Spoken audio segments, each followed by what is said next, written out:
सामीन, सईद अतीकुल हसन का सिडनी से सलाम।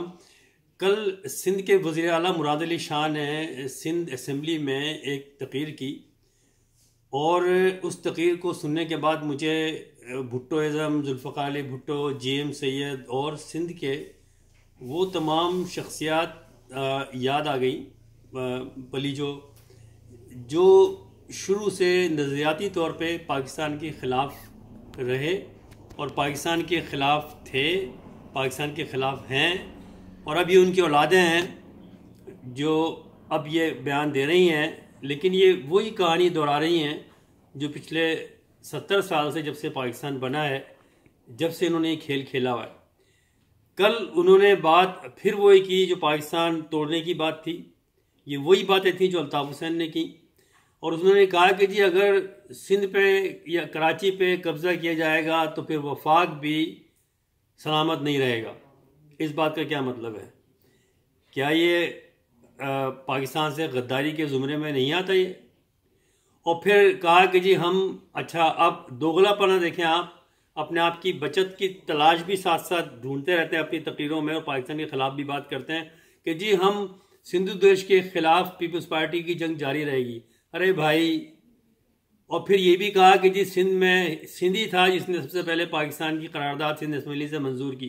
तो भाई साहब, ये GM सैयद था जिसने की और वो GM सैयद ही था जिसने सबसे पहले सिंध में जिए सिंध और सिंधु देश की तारीख को कायम किया, पाकिस्तान के खिलाफ बातें की, पाकिस्तान के खिलाफ झंडे जलाए, पाकिस्तान मुर्दाबाद के नारे लगवाए सिंध के नौजवानों से। तो बात ये थी कि ये सिर्फ एक पाकिस्तान के साथ जब ये आए थे 1947 में और करारदाद भी मंजूर की, वो सिर्फ इनका अपना ज़ाती लालच ये था कि जब यहाँ से हिंदुओं की हाकिमियत ख़त्म होगी और मुसलमान ही आएंगे और फिर कायदे आज़म और नई हुकूमत और नया पाकिस्तान जब यहाँ रिफॉर्म करेगा तो हमारी जो हाकिमियत है, जो हमारा जागीरदारी निज़ाम है, जो हमारा कबायली निज़ाम है, उसको हम कैसे प्रोटेक्ट करें। तो इसलिए ये पाकिस्तान के साथ आए थे और फिर इनको यही हुआ कि जो हिंदू छोड़ के गए थे उन पे इन्होंने कब्जा किया और फिर इन्होंने वही हरकतें की जो किसान, हारी, मजदूर, सिंध के आम सिंधी जो थे, जो हिंदू कर रहा था सिंध में, वो इन्होंने शुरू कर दिया और जो आज तक जारी है। ये एक मखसूस छोटा सा टोला है जो मैं पहले भी कह चुका हूँ कि आम सिंधी जो है उनको ये बात समझनी चाहिए। और जब मैं आम सिंधी की बात कर रहा हूँ तो सिंध में हर रहने वाला हर सिंधी, चाहे वो कोई भी ज़बान बोलता हो, लेकिन मैं उनकी बात कर रहा हूँ जो सिंध के दही इलाकों में रहते हैं, जहाँ से जिनसे ये वोट लेते हैं और वोट लेके फिर कराची में असेंबली में बैठ के ये बातें करते हैं। ये उनको सोचने का इनका लम्हा फिक्रिया है जिन्होंने अपने पैरों पे 70 साल से कुल्हाड़ी मारते आ रहे हैं और सिंधी ज़बान के ऊपर, सिंधियत के ऊपर इन लोगों को वोट देते आ रहे हैं जिन्होंने आप लोगों का इस्तेसाल किया है। आज सिंध का मुझे दही इलाकों का एक कोई गांव बता दें, कस्बा बता दें, छोटा शहर बता दें। हम कराची का रोना तो रो ही रहे हैं, कराची को तो बर्बाद और कब्रिस्तान बना दिया है, कचरे का घर बना दिया, लेकिन आप मुझे बताएं तो सही लड़काने का हाल क्या है? सही है? वहाँ पर भी हम डॉक्यूमेंट्री देखते हैं और चीज़ें देखते हैं कि वहाँ भी वही कचरे का हाल है। तो आप लोग ज़बान की बुनियाद पे, सिंधियत की बुनियाद पे, भुट्टो जिंदाई की बुनियाद पे अपना खाना ख़राब करते रहेंगे इन चंद लोगों के लिए, चंद ख़ानदानों के लिए। क्या आप समझते नहीं कि आपका नुकसान है या आपका बजट आपके नाम पे पैसा खाते हैं? ये शहरों में तो लगाते नहीं है पैसा, ये कराची में तो पैसा लगाते नहीं है, ये हैदराबाद में तो पैसा लगाते नहीं है, ये सखर में तो पैसा लगाते नहीं है, क्योंकि बकौल इनके कि वहाँ सिंधी रहते ही नहीं है। ये इनका फ़लसफ़ा है ये। लेकिन ये लोग आप लोगों के नाम पे पैसा खाते हैं, अरबों रुपया आपको मिलता है, टैक्स आपको मिलता है कराची से। और कराची पे तो चले छोड़ें, वो तो एक रोना हम रो रहे हैं कि जहाँ से आपको सबसे ज़्यादा पाकिस्तान में टैक्स मिलता है उस शहर को आपने बर्बाद कर दिया और आज आप ये बातें कर रहे हैं। मैं तो ये कहता हूँ कि छोड़ें कराची को वफाक में देने की बात, आपकी हुकूमत को ख़त्म होना चाहिए।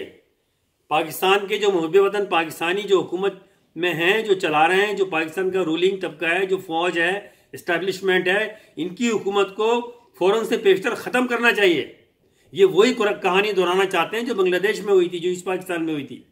ये वही लोग हैं। ये कल इंदिरा गांधी के साथ खड़े हुए थे, आज ये जो मोदी के साथ खड़े हुए हैं। और क्योंकि ये दोगले हैं, ये बातें ऊपर से कुछ और करते हैं अपनी बचत के लिए। तो आप कम से कम जो सिंध के देही इलाकों में रहने वाले हैं, आप ये सोचें कि आपके वोट लेके ये भाग जाते हैं आपके इलाके से और कराची में आके फिर अय्याशियां करते हैं, फिर बजट आपके नाम पे लेते हैं, वापस देखते भी नहीं आके, फिर आते हैं उस वक्त जब वोट लेना होता है और आप लोग पागलों की तरह भुट्टो जिंदा हो के नारे लगाते हैं। यहां मसला सिंधी महाजिर का या पंजाबी का, पठान का नहीं है। मसला ये कि इन्होंने तकसीम किया है। इन्होंने सिंध को पहले तकसीम किया भुट्टो ने उर्दू और सिंधी के नाम पर, और अब तो कराची एक मल्टी कल्चरल सिटी है। आज ये सिर्फ सिंधी उसको समझते जो सिंधी बोल रहा है, जबकि ये खुद सिंधी नहीं बोलते। अब इसमें बेशतर लोग घर में कोई और जबानें बोलते हैं। ये भी दूसरे इलाकों से आए हुए लोग हैं। ये भी दूसरे इलाकों से आए हुए ट्राइब हैं। ये तो वजीर आला पूरे सिंध का सरबरा होता है। और लानत है मुराद अली शाह तुम्हारे ऊपर और तुम्हारी जबान के ऊपर, इस तासुब भरी जबान पे जो तुमने कल इस्तेमाल की है पाकिस्तान के खिलाफ। तुम पे लानत है। तुम 20 साल से 25 साल से गवर्नमेंट में रहे हो और तुम तो पार्लियामेंट के मेंबर। तुम पे लानत है ये बातें करते हुए। तुम्हें शर्म नहीं आती? किस मट्टी के बने हुए आप लोग? आपको शर्म ये नहीं आती कि जब आप अपने गांवों में जाते हो, अपने इलाकों में जाते हो, जहां से वोट लेकर आते हो, वहां हालत देखी आपने? और फिर जब कराची आके बैठे तो कराची का खाना खराब कर दिया आपने। और फिर अफसोस इस बात का होता है कि पूरा पाकिस्तान खामोश है। तो आप वही बातें कर रहे हैं जो 70 से पहले 1955 और 54 के बाद बंगालियों के साथ चीजें शुरू हुई और उन्होंने एहतजाज किया और मगरबी पाकिस्तान के लोग सोए रहे उस बात के ऊपर। एस्टेब्लिशमेंट ने, लीडरों ने छुपाया कि क्या हो रहा है वहां पर, क्या लोग मांगते हैं वहां पर। वो अपने राइट्स मांगते हैं मेरिट की बुनियाद पे। आज सिंध में लोगों को आप राइट्स दें, चाहे उर्दू बोलता हो चाहे सिंधी बोलता हो, ये नहीं देना चाहते क्योंकि इनकी हुकूमतें खत्म हो जाएंगी। लेकिन क्या पाकिस्तान को बचाना है या नहीं बचाना है? देखें आप, गौर करें आप, ये कब पाकिस्तान के खिलाफ ऐसी बातें करते हैं?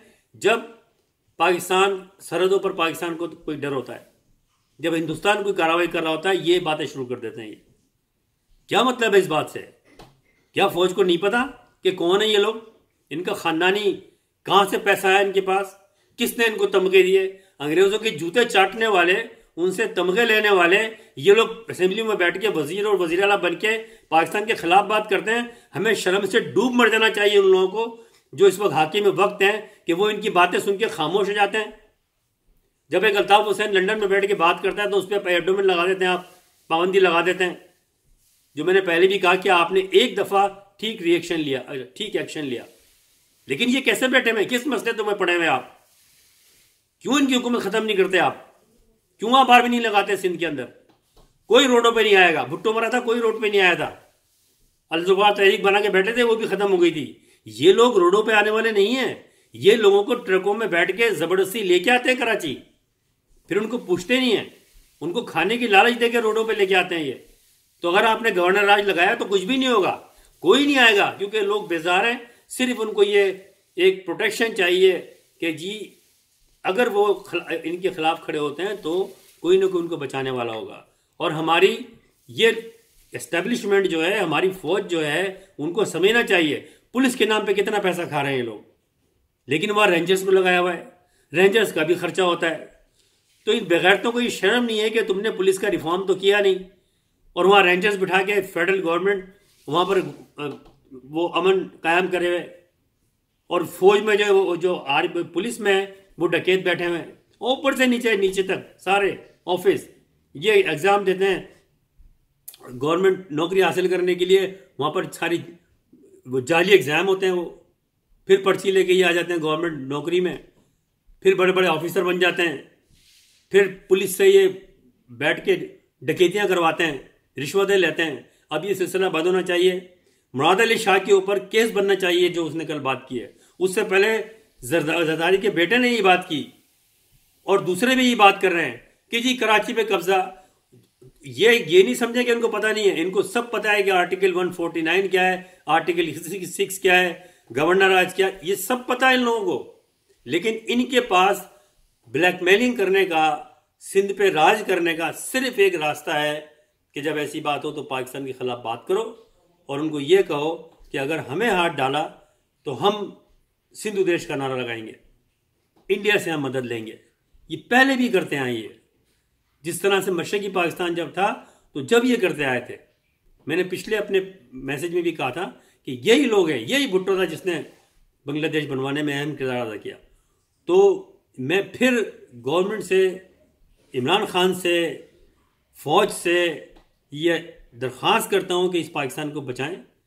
हम तो बात कर रहे हैं इस वक्त कश्मीर की, हम तो बात कर रहे हैं बॉर्डर पे खतरा है, फौजें लगी हुई लाइन ऑफ कंट्रोल पे, लेकिन उससे बड़े जो नाग हैं, जो सांप हैं, जो दुश्मन है पाकिस्तान के, वो ये लोग हैं जिनसे शायद आप लोग डरते हैं कि इन पे हाथ डाला तो क्या हो जाएगा। इन पे हाथ डाला तो पाकिस्तान को बचाने के लिए 50% से ज्यादा जो सिंध में लोग रहते हैं जो उर्दू बोलते हैं वो बहुत हैं, वो अपनी जानें देंगे, दी है उन्होंने, हमेशा उन्होंने पाकिस्तान की बात की है, वो बैठे हुए हैं, कुछ नहीं होगा।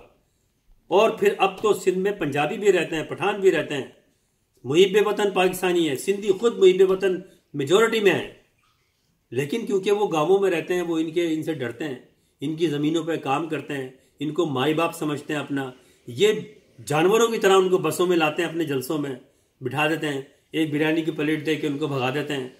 तो भाई खुदा के लिए आप ये ख्याल करें सूबे का क्या हाल हो रहा है, किस बात की सज़ा मिल रही है लोगों को इन चंद डकैतों की वजह से जो ऐसे बयान देते हैं और जो कुछ भी नहीं कर रहे, पैसा खा रहे हैं।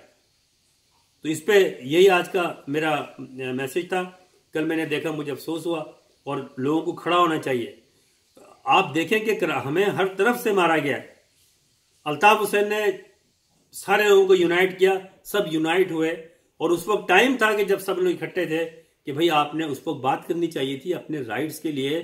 सिंध में उसको जो डेमोक्रेटिक सिस्टम है उसको रिफॉर्म करने के लिए आपने अपने मसले शुरू कर दिए, आपने खुद अपने पैसे खाने शुरू कर दिए, आप मोटरसाइकिलों से उठा के कारों में आके घूमने लगे कुछ लोग। तो कराची के लोगों का और सिंध के शहरी इलाकों का क्या किया आपने? वहां से मार पड़ी, 20-30 हज़ार लोग आपने खुद मारे अपनी पार्टी के लिए, फिर आप खुद भाग गए, फिर आपकी पार्टी खत्म हो गई और अभी भी आप आपस में लड़ रहे हैं। यहां से मार पड़ रही है, वहां से ये जो एंटी पाकिस्तानी एलिमेंट है जो असेंबली में बैठा हुआ है, ये आ जाते हैं सिंधी टोपी पहन के और पाकिस्तान के खिलाफ बातें करते हैं। जब तक कि सख्ती नहीं होगी ये चीजें सही नहीं होंगी। हर उस पार्टी को, हर उस शख्स को, हर उस लीडर को जो पाकिस्तान के खिलाफ बात करे उसको फौरी तौर पे बंद करना चाहिए। कोई केस वेस नहीं है, बंद करो, उठा के लटकाओ उनको ऊपर। कैसे बात कर रहे हो पाकिस्तान के खिलाफ? पाकिस्तान पे बैठे हो, तुम्हें बगैर तो शर्म नहीं है, पाकिस्तान का पासपोर्ट यूज करते हो, अय्याशियां कर रहे हो कराची में बैठकर और पाकिस्तान के खिलाफ बात करते हो। ये एक्शन लेना चाहिए। फिर इंशाल्लाह आपसे बात होगी। अल्लाह हाफिज।